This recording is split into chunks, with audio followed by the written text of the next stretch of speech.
Introduction.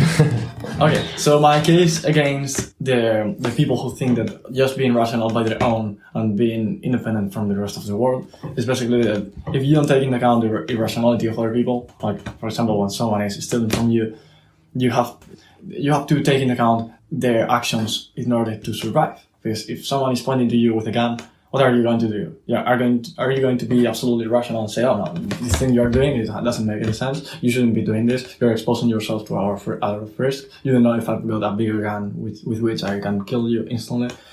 So, or Instantly. you don't know if there's police around. So you are assuming so many risks and you are doing something illegal, which I would consider to not be rational. So you shouldn't be arguing with him rationally about things. You should put emotions into the situation. I mean, emotions, I would say that emotions and force is the same. Force in terms of violence. Emotions and violence tend to be really correlated because rationality, it's emotionless. Well, then it's not emotionless because if you were emotionless, you wouldn't be able to process anything because everything you process is basically emotions. But the part of our instinct which makes us be not rational and makes us go through the instinct, that part is the one in charge for the biggest amount of emotions or the ones that require your response in the fastest way.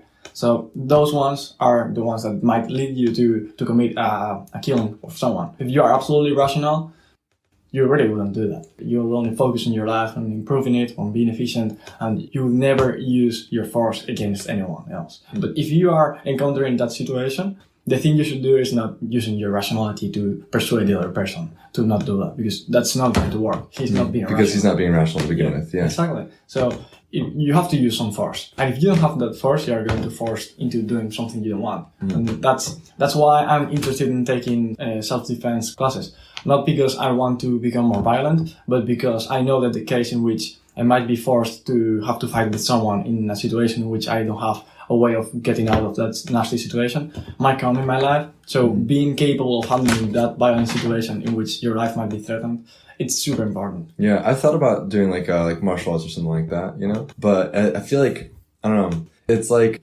learning like an instrument or like a new language or something. It's like, how useful is that going to be to your life? And I'm not saying these things aren't useful. I'm saying that you have to put degrees on them to their degree, like how useful they are. Like English, you know, for somebody who doesn't speak English would be a very, very useful thing. Or somebody who is in a band and they need a trumpet player, you know, they would have to learn how to play trumpet because it'd be very useful for them. And for martial arts, I thought about it. It's like, for some people, definitely, you know, I think like women and I think like smaller people, you know, should definitely like do that, you know. I don't know, we might, like you and I, we might not actually have to, because also the chances of us being robbed, especially just where we live and stuff. I mean, San Sebastian's very good, like it's a very safe place, or in Switzerland's even more so. So, I mean, in these places, like kind of, I feel like even just taking it back to the rationality thing, it's like rationally, does it make sense to put enough time and effort to do those things? Because you might not actually get confronted by the situation. So it's kind of like a risk reward type of thing, you know? It might be cool to use, but also might be entirely useless. You know? Yeah, as long as you are able to maintain the ego down, I really think that ego is your enemy. There's a book from Ryan Holiday, he did a book called Ryan Holiday, the Stoic. Yeah, the Stoic. Stoic. Actually, my friends know him. Oh, really? Yeah, my friends are friends with him. Yeah. Well, so I've got his book, Ego is Your Enemy. I haven't read it still, but I know how the Stoic philosophy. Yeah, well, you remember the Stoic philosophy that I recommended to you? No. The Seneca book, the Letters on Ethics. Yeah. Dude, he draws from that stuff. I have to check that. Yeah. So, as long as you're able to maintain your ego down, because of you being able to handle a violent situation, if your ego goes up and you are capable of handling a violent situation, you will try to confront other people. So you will be actively seeking the confronting. But if your ego is super down and you basically don't have any ego and you are absolutely rational, because ego is the opposite from rationality, I think you will not increase the odds of your confronting. Because someone who is absolutely defenseless, super short women who's super skinny and who's not able to handle a violent situation or super short men who are super skinny as well. Yeah, just gotta throw that in there. Yeah, but of course, men are also weak men are also prone to this type of violence, but women on average tend to be weaker, still than the weakest women tends to be weaker than the weakest men. Yeah. So I mean, the fact that the odds of getting into this type of confrontation, which I'm trying to avoid, exist. It's the thing that it's making me be willing to take those classes. But I know that I must maintain my ego down. So in case I'm more capable of handling that situation, I don't actively seek for that confrontation. Yeah. Like trying to tease other people, like, hey, you are an asshole. And so I get into a confrontation. But if I didn't have the capability, I would just stay shut up. So I must stay. If you didn't have like the ego to actually make you like want to do that. Exactly. Yeah. So I must stay calm always, still, even if my capability of handling a violent situation increases. Yeah. So what you said before, I found it interesting. You said that ego is the opposite to rationality. Do you think it's the opposite or just very detrimental to it? Because that's a very different things, you know? Yeah. It could be that it's not exactly the opposite, but I haven't seen a situation in which using your ego leads to a rational ending. So unless it's like totally like on accident. Yeah, it could be an accident, but that's it's still not rational because you are like flipping a coin and you have tails, you win or whatever. But I think that it might not be absolutely against your interest, as it might be only 179 degrees against, like you go 180 against, that's absolutely against. But that might be, I don't know how many degrees against it goes, but it tends to go really against, because I think that ego and instinct are super correlated. So people who are bigly or in a big proportion of their lives, they are led by their instinct. They typically tend to be people who have their ego really high, or they are people who are capable of or willing to escalate a violent conflict. They are people who aren't able to debate rationally, as we are doing now. They aren't able to not take things personally.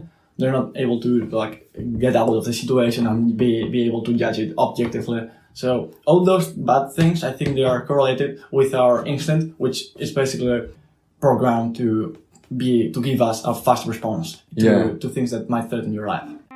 Hey, hello, this is the Alex of a few weeks afterwards, and I'm trying to add some rationality into this comment I made. I wasn't trying to say that I'm the most absolutely rational thing in the world. I'm probably among the average, so I'm not saying that I am above everyone else, and I'm not making the case for like everyone else is super dumb and I'm the only intelligent person. I was just saying that people who tend to be less rational than the average, consider myself as being part of the average, tend to not be able to do the things that people in the average are capable of doing. So that was my only point. I wasn't trying to laugh at dumb people, or like, I was just trying to make the objective judgment of the situation. I wasn't trying to laugh at anyone. Like, I don't know if I should be doing this kind of occurrences, but yeah, that was my point of view. By the way, do you see any kind of difference in the audio quality? I hope so.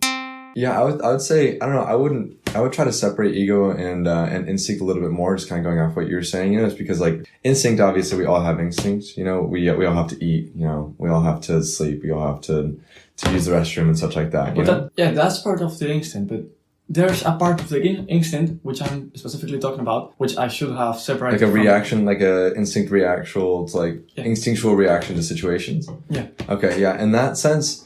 But also, even in that sense too, it's like, you know, a part of our instinct is something that's built into our body. It's like you say, if you touch a hot plate, you know, your hand, without you even thinking about it, your hand will come up. That's part of the instinct, you know? And that's actually very rational, you know? Yeah. But it's not necessarily rational because that's not actually a part of the mind. But it's, you know, it could be seen as rational because obviously it's not a rational thing to keep your hand on a hot plate, you know? Okay. So you're making a super interesting point here that basically says that the correlation between your interest and your instinct might not be 100% against. It might not be absolutely against it. Yeah. It might be certain situations in which it's correlated your interest and your instinct. Yeah, because I mean, I think that if instincts were entirely like opposed to us as human beings, then I don't know, we may have died out a long time ago. Yeah. Because it's part of our instinct that we're still living. It's part of the instinct that we still continue to live. You know, so it's not entirely irrational. But I guess we would have to define rationality further, because if rationality is the property of a human being, that separates a human being from a monkey, then instinct wouldn't be rational. But instinct could be rational in the sense that it helps perpetuate our being. Yeah. You know, but it's also not something that we would necessarily have to think about, you know, because I think that when I think of instinct is more something that I just do naturally, like fight or flight, or lifting my hand off the plant, out the pan, you know. I don't know. I think that we might have to define rationality a little bit further. You know, I feel like rationality should be seen as something that it occurs within the mind of a thinking human being, and it thinks about scenarios and how one might best go about doing them.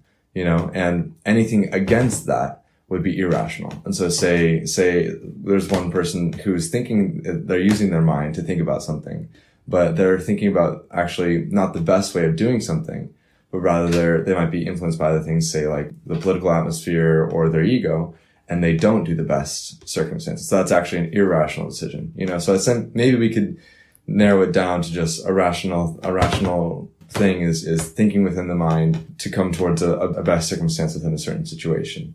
You know, so then we separate that entirely from instinct, but instinct is no longer even in the realm of rational or irrational. Because I guess, you know, because, you know, instinct's like saying, going back to putting my hand on a hot pan, you know, if instinct is what takes my hand off the pan, it would be rational in the sense that it's the best circumstance in the situation, but it's not rational because it doesn't actually apply to our mind. It doesn't separate it doesn't separate humans from monkeys, you know, because monkeys can do the same exact thing. Well, but I like the definition that Antinatalism has of rationality, which is basically whatever makes you be able to survive, whatever leads to your survival, not you as an individual, might be you as an individual, but you as a species. Whatever leads to the survival of, I would define survival as the ongoing existence of a species or an individual. And you survive basically by bringing kids into the world, your species, your genes. So Nassim defines it by whatever leads to an increase of the capability of reproducing or the capability of staying alive and staying in existence, of surviving basically. It's the only way he can think of being rational, because whatever it's not about surviving, it's not really for your absolute interest. Whatever you are looking for, that it's not 100% focused on increasing your odds of surviving the longest amount of time or giving having the biggest amount of kids, might not be rational in terms of the definition of Nassim. But I think that there's other things in our society and in our lives now that didn't used to exist previously. And previously, the way we interacted with our environment was much more natural.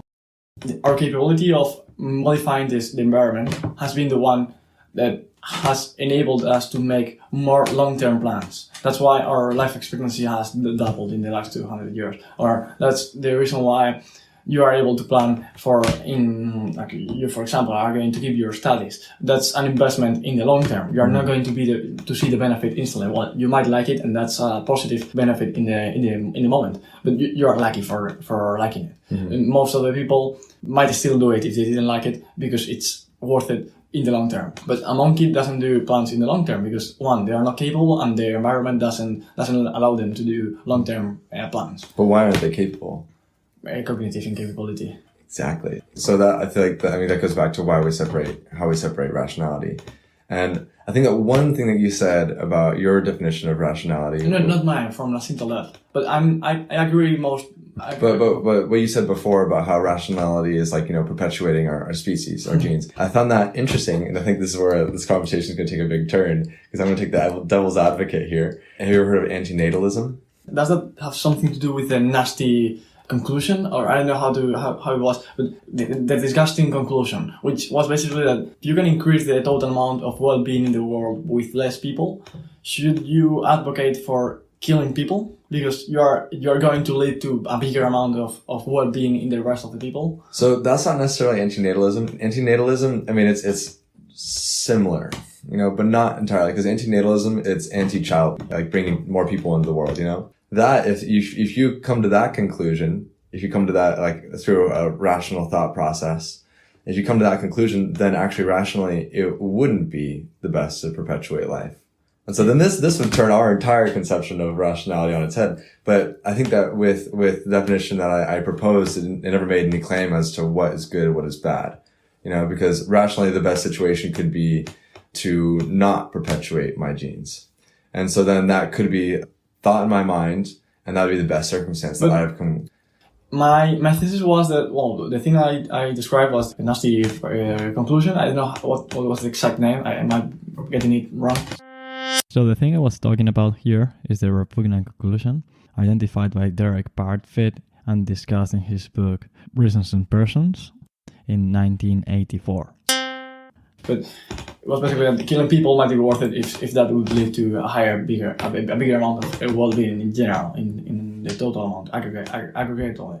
So you're saying that getting someone not to get born, it's not immoral, but killing someone who has already got born is immoral. So when is immoral to avoid the existence of someone? When they are 18, when they are 50, when they are minus 2. Mm-hmm. So this is where antinatalism makes this, this is the argument from antinatalism. It would be, because the difference between bringing somebody into the world that, like a child in the world and like killing somebody would be, and the reason why, one could be ethical and one could not be ethical is that, well, actually, no, I'm going to recant that phrase. I just said one could be ethical, one could be not ethical. Both could be very unethical in a certain sense. Killing somebody would be unethical because it's against their consent. If they did not want to die and you took their life, it's against their consent. And they're able to make an argument for why they want to live. And I mean, honestly, they don't even need to make an argument. We'll just say that, there's value in human life. And so we should probably not kill them. But you expect that person to be able to have capability of giving consent. Like a baby is not able to give consent, but it's going to be able to give consent. I think that the fact of the matter is that if it's alive and it's a human being that has rational capabilities, then it should be deserving of life. Whereas a baby that's yet to be born can neither consent nor not consent to being born. And so this is where antinatalism gets its whole entire argument, is that if you ascribe a negative connotation to life, like if you deem life to be a negative thing rather than a positive thing, then actually you are doing something very unjust by bringing somebody into the world that did not consent to be brought into a negative existence. That's the thesis of the environmentalists. They want a modified ecosystem in which we go back to the starting of the Earth, how it was like 1 million years ago, without humans having been able to modify it much. So that's the thesis of the environmentalist. But my thesis is that we should be seeking for human prosperity, human flourishing. That's my moral standard, not the unmodifyingness of the environment. Yeah, I wouldn't go as far as to say that all environmentalists want exactly just like what the world was like 1 million years ago. I think that necessarily the goal for humanity would be to save our Earth, which is crumbling. That's an undeniable fact. But do it in a way that humans can still exist and be a part of it. We could form it and make it into a beautiful thing. I mean, one of the things that's so beautiful about San Sebastian, one of the things I love about it so much is that it's integrated nature, and it's a human dwelling that's so integrated within nature that it's just it's such a beautiful sight, And I'd say that any beautiful structures that humans do within the concept of nature almost makes nature all the more so gorgeous, It makes it clean, and we're aiding it in its process to grow and flourish, rather than kind of having it just be like a dog eat dog world. And I feel like that's kind of the ideal. I think that's really hard to do. I think that humanity has has a long ways to go in order to actually get there. But I think that if it is to be done, it'd be quite a beautiful sight. I agree with the thing you said, that we should be maximizing human flourishing in absolute terms. Well, you didn't say that, but you assume that maximizing human flourishing would lead to taking care of the environment. Well, necessarily. Necessarily, yeah. I mean, to maximize human flourishing, we need to actually take care of the environment, because if we don't, then we're minimizing human flourishing. We are super interested in taking care of it and maintain it and be able to coexist with it, be it by modifying our environment even more so we're capable of dealing with rising temperatures or sea level. But whatever we do, for maximizing our prosperity or human flourishing, we really should take care of the environment, because if the environment gets worse until a certain moment, I don't think that there's enough human modification of the environment that can lead with the worst possible of the environments. So I think that the maximization of human flourishing might need to take into account the interest of nature in some kind. And the fact that you like interaction between humans and civilization and nature, it's basically coming from your instinct. And I also have instinct, so that I also value nature and also rationality. Just because, I mean, we literally need oxygen to survive. We need better temperatures. We also need electricity, and you don't want to have a coal mine in front of your house, so you have it very far. You can do the same with. Yeah, but I'm not making that argument though. I'm saying that what we need to survive are certain things, like we need sunshine, which gives us vitamin D. You know, we could live underground if we all take vitamin D supplements, but I imagine many people would become very depressed. You know, we need food. You know, we need fresh air. It's just these things actually make us healthy. It's not just because of my instincts. It's not just because like, oh, it's nice, it looks pretty. It's like, no, these are actual things that we need. Human beings are in no way separate from the earth that we're from. You know, we're very, very integral to it. You know, we're still half animal, you know? Because of our genes. Let's say we enable CRISPR, modifying genetically people, or modifying people genetically. If we could just genetically modify us so that we don't need air, we don't need all these things, you know? Which that would contribute to a very, very different existence for all of us. And who knows what the world would even look like at that point, because that might even change our conscious reality. Then, I don't know, and who knows if we'd actually even be able to survive in the same sense or live in the same sense that we do now, if we're not attached to the world. So those are hypotheticals that I can't necessarily speak upon because I have no idea what the implications would be. But if for some reason, totally hypothetically, we remove all the things that we actually need to get from the earth, from our genome, which would entirely change us, we'd probably just be like, I don't know, ghosts floating or clouds floating in the air at that point, you know? And if somehow we've retained consciousness or maybe even a sense of physicality, then sure, you know, then sure, why not? I mean, like, if we can do that, we can go to some other planet so much more easily. Yeah. But it's like, I don't know, I feel like that's just way too far off to even try to speak upon. The only thing we are sure about is that the change will be brutal. Yeah. The change will be enormous. It would change us completely. Yeah. So taking into account that the difference could be massive and absolute, we can only talk about what we know about. Like, we know that something might lead to a completely different world, but let's keep talking about what we might be able to handle, the situation we might be able to handle mentally, which is the one we have right now. And so going back to the preparing yourself for a physical confrontation, I think that's basically like an insurance policy. You pay a certain amount you pay a price, which is your time and your money for the classes and your effort and everything you like investing that thing in that, for having a bigger guarantee that you're not going to die in case a confrontation you cannot avoid happens. You have to look at what are the odds of that happening. If the odds are low enough that you live in 300 lives, that's not going to happen in 300 lives, it might not be worth it to take those classes.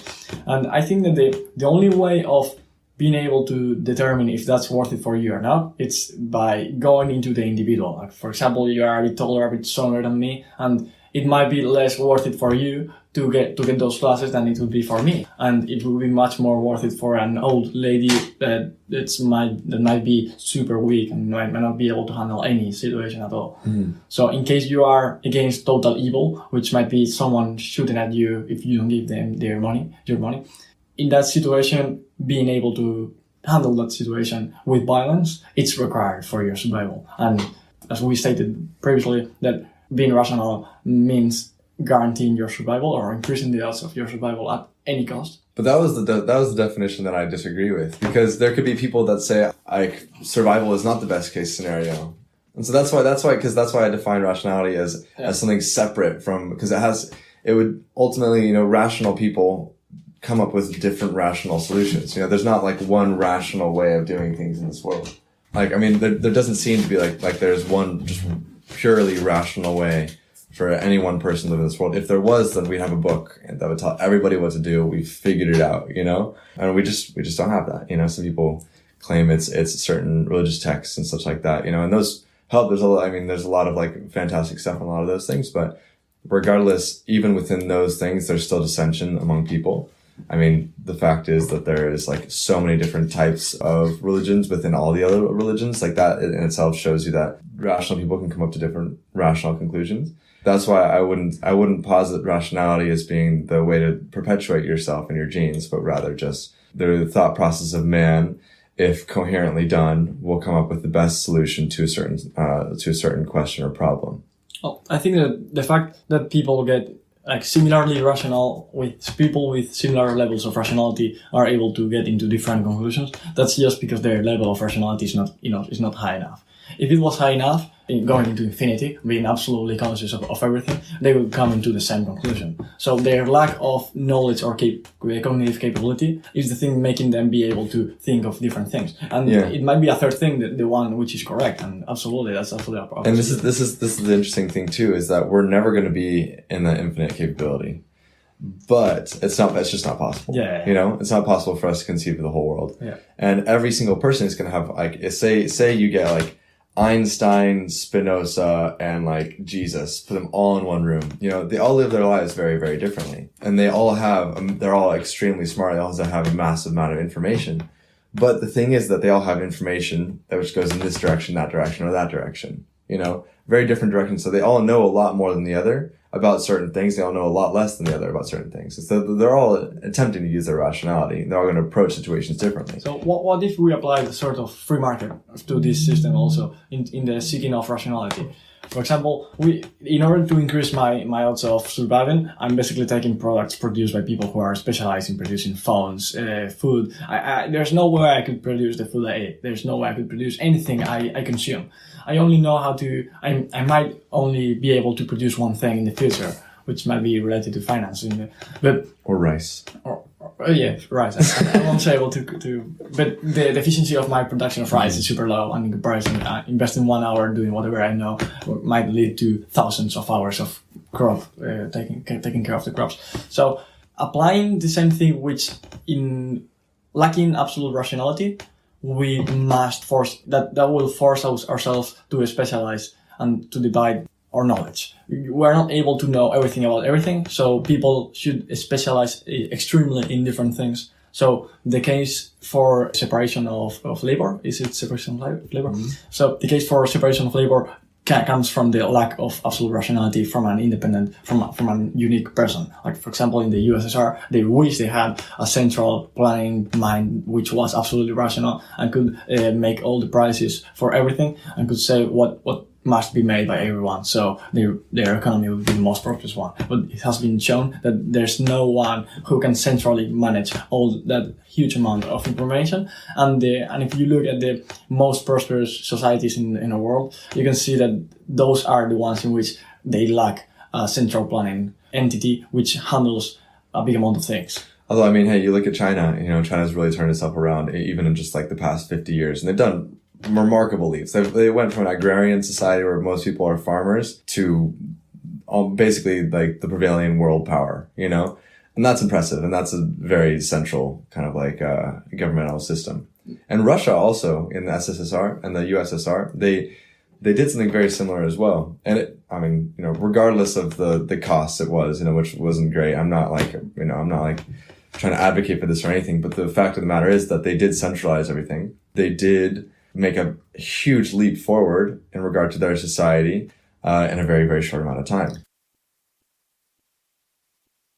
I would say, still going back on that definition that you have of that, is that that's actually more instinctual than rational, if anything. The will and wanting to perpetuate yourself that's far more instinctual than actually like a rational thought process.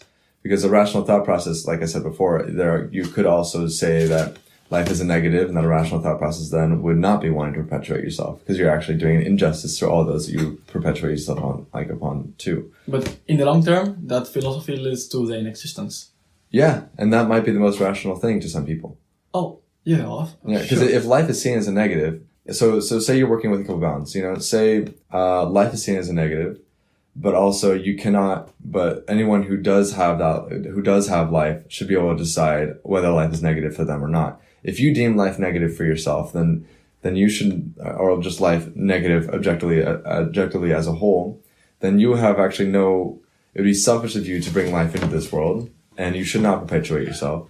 but you cannot breach upon the consent of others by like just going around and killing everybody, you know? Wow. The thing that makes us not be able to see other living things in the universe might be that when you become enlightened enough, you came into the conclusion that self-replicating is not rational, and only the inexistence is rational. So that's the reason why when they evolve enough, they decide to disappear. Because there might be a moment in which if you evolve enough, you decide, oh, this is not worth it. I've realized that this was actually not worth it. Let's self-extinguish. But there might be there might be a step which no one has made. But if you go high enough, you decide that self-perpetuating and surviving might not be rational, so they suicide. But if you kept being with the willingness, if you had the expectancy of being enlightened enough to believe that self-replicating is still rational due to a hypothetical superior level of enlightenment in which people might again think that self-replicating might be rational. There might be a leap or a space in which you are constantly thinking that your replication is not rational, and we might not be there still, but there might be an end point in which if you are enlightened enough, you suddenly become again pro and increasing your enlightenment. Yeah, I mean that's the interesting thing about life too, is that life and death are inextricably interwoven between each other, you know? So maybe at each step of like, say, degree of like what you said, enlightenment, you know, or just like rationality, one sees things that should no longer exist. And so it's actually like it's an anti-existence stance upon certain aspects of human nature. Like we see, you know, like maybe things just within yourself. We're constantly growing. We're constantly putting to death certain things within ourselves. And if we're not, then we're not growing, you know? And same with, I mean, like literally like our bodies as well.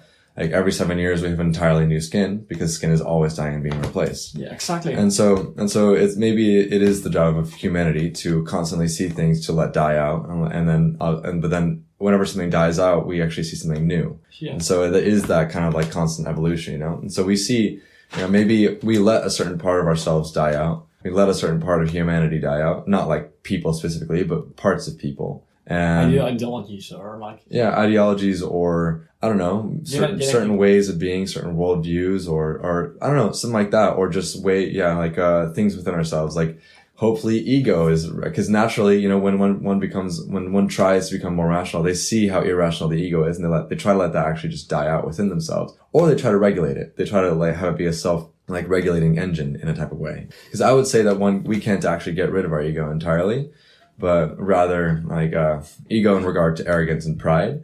I would say that we can't necessarily get rid of that. But the thing is that we could recognize it and we could use it to our own benefit, you know? Say we have two people, one named Jim, one named John. Say Jim is very egotistical. Well, say they're both very egotistical.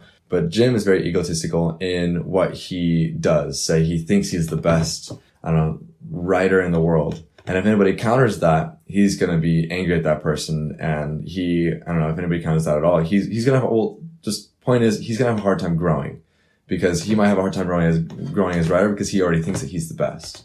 Yeah. Whereas there could be John, who also thinks he's like one of the best writers in the world. But the thing is, he doesn't believe himself to be the best. And in that, if somebody criticizes him, he recognizes it, and he recognizes that actually he is able to grow. So we could say Jim, he has the pride which is unmovable, and John has a pride which actually feeds itself. His pride is actually in the mechanism of him becoming a better writer, whereas Jim has pride in being the best writer anyways. So one grows, one doesn't. One is a self-feeding cycle, one isn't, you know? So, yeah.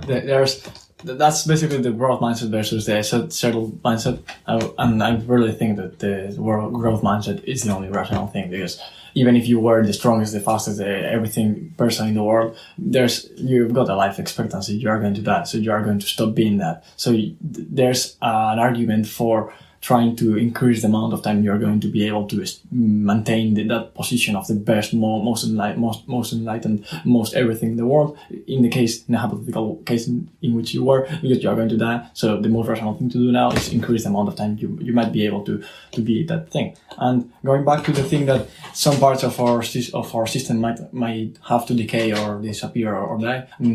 Taleb makes the case that for systems to be anti-fragile, which means basically that you benefit from fluctuations in the environment, or that if the environment is messy and you are constantly assuming risks, an anti-fragile thing will adapt to it and it will grow out of it. When you go to the gym, you deteriorate your muscles in order to have an overcompensation. So the fact that there's some parts of the system which might decay or deteriorate, which make the system grow, because those parts that weren't able to survive are going to be replaced by ones that are stronger, faster, everything. And then that's the way of having things that are competent and they are constantly increasing in the flourishing of or well-being of everything. It's by letting the bad parts disappear, by letting natural selection work.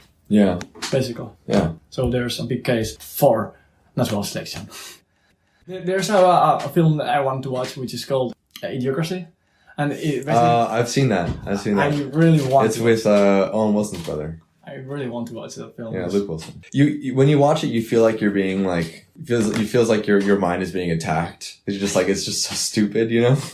And so it kind of makes you feel like you're being dumbed down. But it is an interesting film and it is pretty funny. So I want to see that. Yes, not for getting information, but yes, for seeing what our lack of natural selection would lead to. Well, that was actually one of the interesting points of the movie is that it was stupid people who would always keep on reproducing, and that the smart people decided that was actually not a good idea to keep reproducing. So then the world just became full of just really, really dumb people. But those smart people weren't smart enough to getting to the conclusion that reproducing more than dumb people would be positive. So you maintain a world in which... Well, maybe they all came to the conclusion that life was a negative and they didn't want to do that. Oh, in that case. In that case, they actually reached the finish line way before. But that's not the case that intelligent people do. Not always, but some people are very antinatalist, yeah. The tendency towards not wanting to reproduce them in the maximum amount of capability goes against natural selection when... Well, also too, one only has a certain capability within their own lives, and so what the movie was kind of saying, and it's funny that we're going off this because it's not the smartest movie, but I guess it was kind of well done. Not really, it wasn't the best movie, but is that dumb people, they would keep on having kids without like even thinking about it. They wouldn't wear protection, they wouldn't do things rationally, but then they would just have all these kids, like 13 kids, and there would be smart people who rationally would think about their lives within their context and maybe not think about like the larger end goal. But even if they would only have like one or two kids, because rationally that would make the most sense within their circumstance. Say their purchasing power, say how much money that they have or how much time they have and what they actually want to contribute to the world intellectually. Say that you have like a professor or something like that. They want to have time to actually spend time doing things, advancing humanity forward in a different way. And the thing is, they didn't think about these things far enough, to where like, oh shoot, we should have a lot more kids to perpetuate our existence. But also too, even if they did have a lot more kids, they'd have to spend their time cut between each one of those kids. So that actually they'd be able to pass on probably less of their intelligence to each one of those kids. And so then naturally, smart people would always just end up having less kids because that's the most rational thing to do, but there'd be less and less people of them. Though this whole entire paradigm is built off of the fact that smart people don't have enough time to pour into each kid and make them all smart enough. And so if there's one person pouring into 100 people, they're just going to be creating a whole bunch of dumb kids. So the environment, it's not only genetics which leads to your IQ, it's also your environment in some sort. Oh yeah, for sure. I mean, it's always nature and nurture, Oh yeah. Wow. So that makes a super interesting case, which you might not be able to produce to mass produce intelligent people.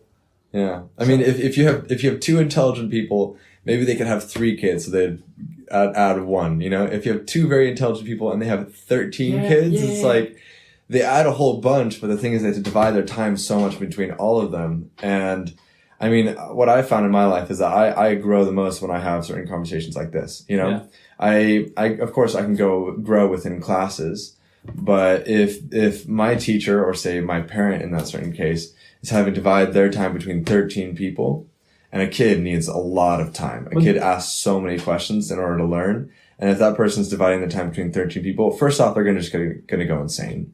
They're going to be totally knackered, There might be an exception there because not every single second in your day supports or adds as much value to your cognitive enhancement.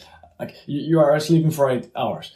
who cares for those 8 hours you will be in one room or in another? No one cares. There's no difference in how as long as you get your oxygen, your temperature, all your biological things in those 8 hours, there's no difference there. So in the same way, so those people will be able to invest the 1% of the time, which makes those kids enhance cognitively. Yeah, but also too with children, that's an entirely different case because they do need like as many hours a day as you can give them. That's true. Yeah. To actually grow. And if you have 13 kids of varying ages, you're gonna probably have. I mean, for a good probably like if you have 13 kids, you're gonna have 13 years there where kids need 24-hour around the clock. I mean, more than 13 years because it's between like. And then, obviously they can all go off on their own. I mean, there are intelligent people that come from very, very big families, but we're trying to like make like a whole average system here, where kids do get enough information from their parents and they are set on the right foot to continue that journey. Some people can find that journey later on in their life with maybe not so intelligent parents or with a lot of siblings. Like it's not an impossibility. I think it's just a lot less likely. But so yeah, if they have 13 kids all at the same time, they're going to have to pour themselves into all of those 13 kids at the same exact time. Whereas if you have 13 kids spread out, say, between 1 year or 2 years, actually 4 years apparently is the best because then they all actually have a chance to develop their individuality and be separate individuals from each other. But that's a whole different thing entirely. So say, regardless, if they have 1 year in between each other, then you're going to be knackered for probably around like 13, 14, probably 18 years of your life at most, always, because there will always be a baby or there will always be a 2 or 3 year old that wakes up in the middle of the night, wakes you up, vomits or something like that. Kids are disgusting. But you still have to spend so much time teaching each and every single little kid, for a minimum of 4 years, And like, so after that, you'll still have to spend so much more time as well. They'll be going to school at that point as well, So why isn't there a systematic way of raising kids? Like, let's say we will go through trial and error, modifying the environment of a kid. Like, let's say we will be able to put the kid into a simulation machine, which makes his experience absolutely realistic. The same thing. You get inside and you are not able to distinguish between the real life and the fake life. So you basically take that person into a situation in which their surroundings is predefined, or by artificial intelligence you could modify it, and by machine learning, all the environments shouldn't be equal. And even if you get into an environment which replicated again in all the kids could lead to the highest amount of mental capability, if that's the case and we're able to make this case, I think that we should be doing that. But that's how moral is that? I think that'd be awesome. I mean, honestly, I think that'd be perfect. I think that'd be a perfect society if we're able to deal with every single person and have like some sort of system that figure out the best tailored like schooling for each kid. Phenomenal. Let's do that. Who is going to build that system? I don't know. But regardless, if this is a hypothetical situation, I have no idea if he's going to be able to build this, But like, if we are able to do that, then we have to have like a little pod for every single little kid. And that's going to cost a lot of money and a lot of energy. But the kids, for every single kid. But if each one of those kids that get out of the system with 18 years, let's say, are able to add so much value to the society, that they are going to be able to cost. Yeah. But also not every single kid can do that, because there also needs to be kids that don't add an intellectual value to society. Because we need a certain base, unless we're able to automate everything, which at this point right now, we still need human beings to have parts in construction and have parts doing electrical work and stuff like that. They have capabilities and they have skills within different areas that don't need a college degree, There's a natural distribution among people. Even if you did the same exact environment to every kid, they might still be differences in their mental capabilities, or someone that might be more capable of doing something. So you can select there, or this hypothetical system which might replicate life could be able to detect those differences and potentiate those things that the kid is good at. So if there are sports, if Usain Bolt was super good running with 17 years, the machine would increase his capability of running, so he could add the most value to society. Yeah, I mean that'd be an ideal, no? That'd be super, super ideal. If there was a machine that knew this kid would be the best like electrician or best plumber in the world, and it would go for that. I think that'd be awesome, because then it would differentiate people as well. There might be like second order things which might be negative. Like, for example, we might not realize this in the short term, but after 500 generations, people might get super fucked up mentally because they are lacking something which you need physically to be healthy, and we will forgot it, and we don't have the information which was available 500 years ago that might lead to extinctions could be. So we have to really guarantee that our existence is sustainable in the long term after having made the changes in our environment.